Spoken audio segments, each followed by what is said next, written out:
Freddy needs help. Freddy is a killer in Dead by Daylight that has gone from being arguably one of the best killers in the game, which I won't even speak on because I wasn't part of that era of the game, to one of, if not the worst killer in the game, depending on who you talk to and how their day happens to be going. Freddy is a 115% movement speed killer, base movement speed for most killers. He has a standard 32-meter terror radius, average height, even though technically he's actually shorter than the other killers. He's just not classified as short for some reason. His power is easily countered by most survivors in the game. There was a small little buff he received. It was a shadow buff. I'll link that to Hens' video, which will be somewhere down below, and I'll probably show a little clip of it right here. Basically, he can now put his snares over walls, which is great, and if it was intentional, amazing, and I really do hope it was intentional. But from the looks of things, I think it was unintentional. Otherwise, I feel like they would have said something about it. Now, Freddy's power. So Freddy has 3 parts to his power. The first major part is that he can put survivors to sleep. So if Freddy auto-attacks a survivor, they're put into the dream world. After 60 basic seconds, they're also put into the dream world. They aren't affected. They can go to alarm clocks around, they're posted around the map,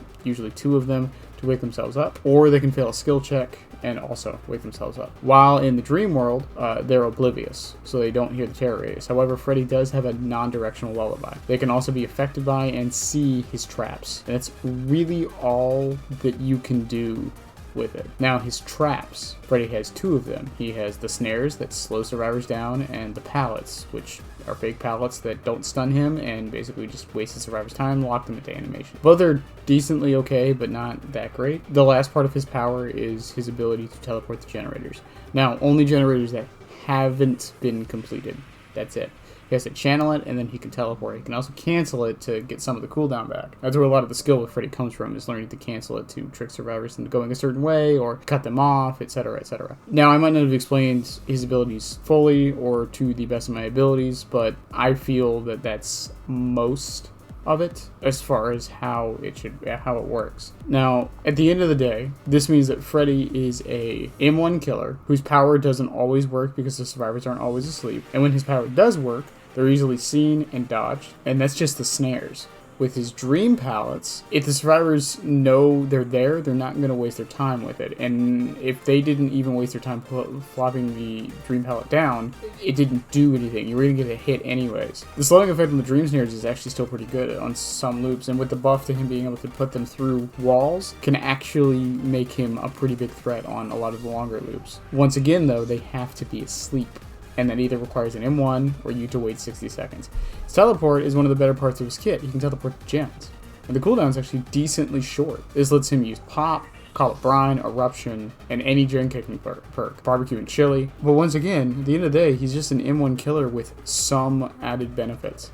The obliviousness when you're in the dream world is actually pretty okay, but not too great, because it also limits Freddy's builds. He can't run any terror radius builds, because if the survivors are asleep, then they're oblivious and aren't affected by it. But if they're awake and they are affected by it, well, they're awake. They're not being hit by your power. He's like a semi-pseudo-stealth teleport killer. Freddy has so much going on, but at the same time, nothing going on, and it's just sad. On top of that, probably the biggest offender is his add-ons. Freddy, I wouldn't even say arguably, Freddy has the worst add-ons in the game. You could argue Pyramid Head has the worst add-ons in the game, but at least some of his could be used for some specific strategies.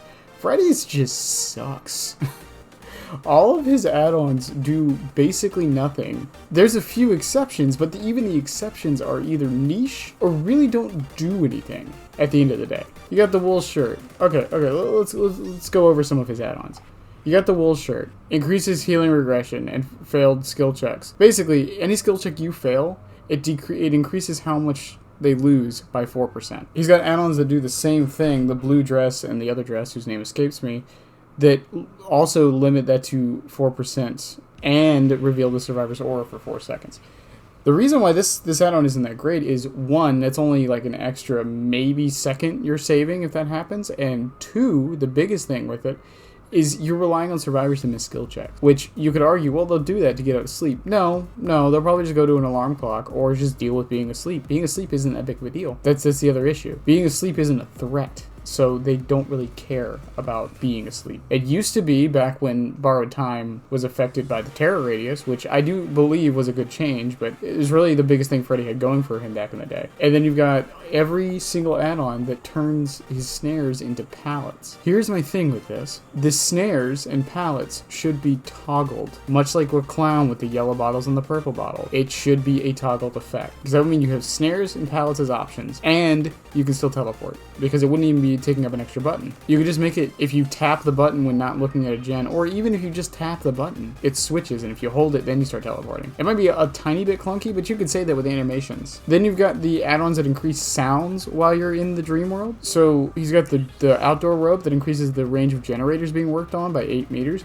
Don't get me wrong, I've learned this from surveillance. That can be massive and can really help out. But they have to be asleep, and 9 times out of 10, like, you're Freddy, you're probably not going to be that close to a generator. Like, it really doesn't help you out too much. One of his better add-ons is the Nancy Sketch, which reduces the cooldown of the projection, the teleport, by 2% for each survivor that's in the dream world. So it reduces the cooldown by a maximum of 8%. Fun fact, this doesn't work on hook. If you hook a survivor, you lose that because they're not asleep anymore. And then you've got the cat block that gives them hemorrhage if they hit a trap, a green block, the unicorn one, that gives them blindness if they hit one of your traps, and I wouldn't mind these two add-ons. The problem with them is they're both 60 seconds, which, yes, is a long time, but the fact that it doesn't last until healed or until they wake up or something is my issue with these. If these lasted until the survivor woke up, I think they would be decently okay.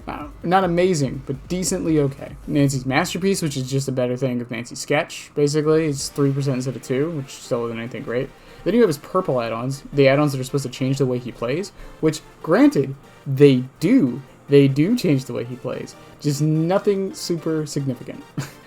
Except for one, and I'll get to that one. And this one does have a bit of use. I will argue, or I can see an argument for this one. But we have the pill bottle, reduces the distance range at which awake survivors see Freddy, so they can see him between 12 and 24 meters. If he's beyond 24 meters, and when he's carrying a survivor, they don't see him. So I don't know what use this has. They can still see the aura of the survivor being carried. Like, it's funny.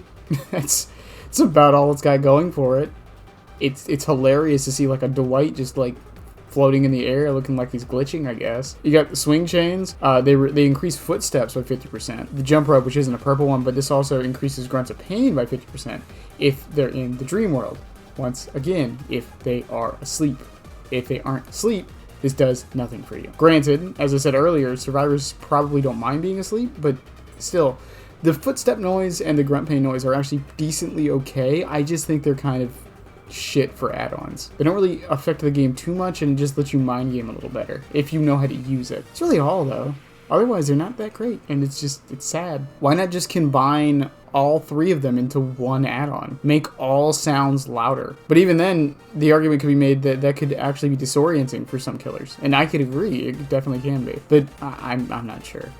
Then we got the class photo. Now this is the one that I would argue is actually decently okay on a very specific build. Whenever you do the teleport, you actually basically you fake teleport to every single generator. The problem with this add-on is that it removes your ability to fake, which means you have to commit. The thing this add-on lets you do is you can combine this with Dead Man Switch and make survivors get off of generators. However, once they realize what you're doing, they might not get off of them as you think they would. Another really cheeky thing you can do, if you can time it correctly, you can hit oppression on a gen and then teleport to a gen immediately after, and then get survivors to miss the skill check. Once again, then it's going to wake them up. But if you have the aura reading add-ons, that could be a decent combo, but it's a decent combo of add-ons, and it just doesn't. Freddy still has to run over there and hit them. And then we have the Z block. Survivors interacting with the dream palette become hemorrhage for 90 seconds. It's better than a minute, but still not that great. But it does do something interesting. Healthy survivors leave pools of blood. Even if they're not injured, they still leave pools of blood, which can be really good for tracking. Freddy has a lot of really oddly good tracking add-ons. I don't know why they decided to give that to Freddy, but he's got him. Z-Block isn't like the worst thing, but it still doesn't really affect the game or how you use your power too much. And then we have the iridescent add-ons, which are also just not that great, especially considering their Eries. The paintbrush causes all survivors to start asleep, and they're unable to wake themselves up from failing skill checks. The paintbrush is actually pretty okay. The only way they can get out of being asleep is by going to an alarm clock. That's really good, you know, if they don't want to be asleep, but 9 times out of 10, they're really not going to care about being asleep, so it's not that big of a deal. But they start asleep, which means you can set up your pallets and your dream snares and use them on the first few chases. Like I said, it could be pretty okay. The second Eerie add-on, not that great at all. I've seen it be used and get some random use, but it's extremely niche, and that's the black box. Recently open exit gates are blocked for 15 seconds. Don't let that wording deceive you. They have to be asleep. If they're awake at the end of the trial, fun fact, adrenaline wakes you up. They will still be able to leave immediately, as if it didn't even exist. It's like a mini Blood Warden that doesn't require hooking. Now, if you combine this with Blood Warden, it can be a good way to make sure you get that Blood Warden off. If all survivors, let's say all the survivors are injured and they're at the exit gate, and Freddy runs over there and they're all asleep and they can't get through, and he downs one and then he hooks one. Well, now you have 15 seconds to take that person to a hook and get Blood Warden value. But that's if all the stars align and you happen to read your horoscope and all of this. Like, it requires so much setup and so much random chance that you may not have any control over that it might not do anything. Freddy's add-ons just need to be changed. They need to be looked at. I don't even think he needs a full rework. I think Freddy needs 2 things to make him at least okay. And that's the thing. I don't want to make him OP. I don't want to make him underpowered. I just want him to be more than a basic M1 killer that has basically nothing to do in the game. He can teleport the gens, he can put down snares, he can put down fake pallets. But get rid of the add-ons that change the snares to pallets. Make it a toggle. I don't care if you have to add an extra button for it. I don't care if it has to be shift or something. Just make it something. And then go through all of his add-ons. Change them. Combine some of them, even. Like the hemorrhage effect. Why shouldn't it... If he causes hemorrhage or blindness or mangled or anything with his abilities, why not just make it last till they're awake? Make the survivors want to wake up. When they're in the dream world, they shouldn't be acting like it's just every day in the park. Maybe when they're in the dream world, they're deafened. Or make that an add-on. Make it an add-on to where when they get hit with a snare, they're deafened for 60 seconds. That would be massive. There's only one other add-on in the game that deafens people, and that's the broken ear from Hag, and that's it. That would be interesting. That would give Freddy a thing, and it would be a cute nod to Nightmare on Elm Street 6. Like, that could be something. I mean, a lot of these mostly tie into the 2010 remake and not the Robert Englund version. I understand that, but still, like, there's a lot you can do here with the paintbrush. I think the paintbrush is fine for an Eerie add-on. For the black box, why not make it so when the survivors open the exit gate, they immediately go to sleep and then this effect happens and they can't leave for 15 seconds? Why not do that? That way they're like opening it up and then like cast them to sleep as if they just got out, you know? And then you can run this with Blood Warden. I'm not sure what they can do to make Freddy good. Once again, I don't want to make him OP. I just want Freddy to be better. He deserves so much better. And while I'm on the subject of Freddy Krueger, for the love of God behavior, give my man a skin. I don't even care if it's Super Freddy. And we all know Super Freddy sucks. Super Freddy! Super Freddy sucks. But I don't care. Give him something. A palette swap. Anything. If it's New Line not doing it, I get it. But at this point, I really do think it's you. And that's just sad. Freddy Krueger deserves better. He's one of the biggest icons in horror history. Thanks for listening to this semi-rant. I apologize. This is more just an informative rant on Freddy, and I just want Freddy to be better. Honestly, the only real power he has is his random weird hits he gets because his hitbox is so strange, which comes from the fact that he's short. I don't know why they don't classify him as short in the wiki. Him and Sadako share the same height-ish, which can be good. Being short is actually a really good thing in this game. Will let you hide behind a lot of loops. But I just want to do something to my boy. Freddy Krueger is one of my favorite horror villains of all time, and just do something, behavior, please. As always, thanks for anyone who's decided to stay by and watch. Like, comment, subscribe. I gotta say all that stuff for some reason. I don't like doing it, but I do. And be sure to catch me on Twitch on the weekends. I do play Dead by Daylight every single weekend on Twitch. Yeah, sometimes you'll see me even playing Freddy and complaining almost the entire match. Have a good one, everyone. Bye.